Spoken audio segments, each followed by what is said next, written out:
Assalamualaikum warahmatullahi wabarakatuh. Perkenalkan, nama saya Faiza Sniatin, saya dari kelas 12 IPA 3. Izinkan saya memperkenalkan diri. Nama saya Lu'lu Aziza dari kelas 12 IPA 3. Di video kali ini, kami akan membahas sebuah materi pelajaran bahasa Indonesia kelas 12, yaitu tentang menikmati teks cerita sejarah.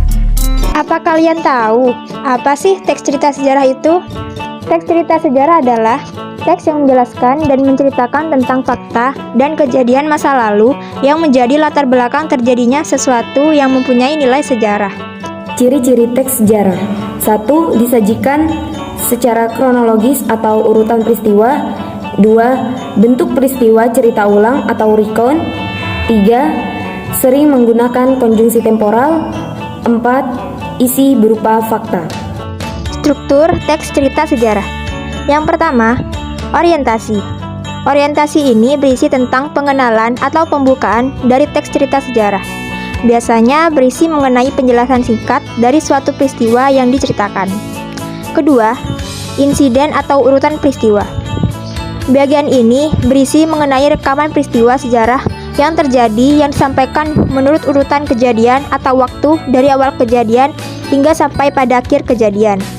Bagian ini merupakan bagian pokok dari teks cerita sejarah yang biasanya dituliskan secara rinci dan mendetail sehingga para pembaca akan lebih memahami hal apa sebenarnya yang terjadi pada masa lalu. Yang ketiga, reorientasi. Bagian akhir dari cerita sejarah. Biasanya pada bagian ini berisi mengenai komentar pribadi dari si penulis itu sendiri mengenai kejadian yang ditulisnya. Namun, ada juga beberapa teks cerita sejarah yang tidak menambahkan bagian penutup ini. Itu sah-sah saja karena bagian ini hanya sebagai opsi atau pilihan aja. Kaidah kebahasan teks cerita sejarah. 1. Pronomina atau kata ganti merupakan kata yang digunakan untuk menggantikan benda dan menamai seseorang atau sesuatu secara tidak langsung. 2. Frasa adverbial merupakan kata yang menunjukkan kejadian atau peristiwa, waktu, dan tempat. 3.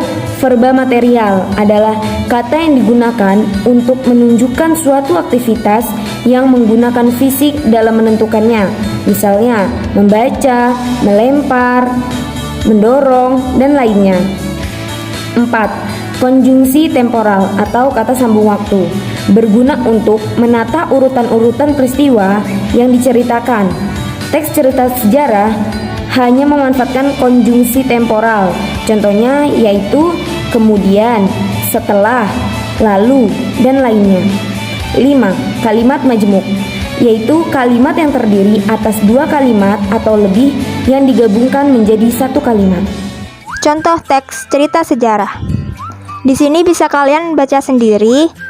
Contoh teks cerita sejarah tentang Candi Borobudur. Girl, I'm gonna show you how to do it, and we start real slow. You just put your lips together and you come real close. Can you blow my whistle, baby, whistle, baby? Here we go.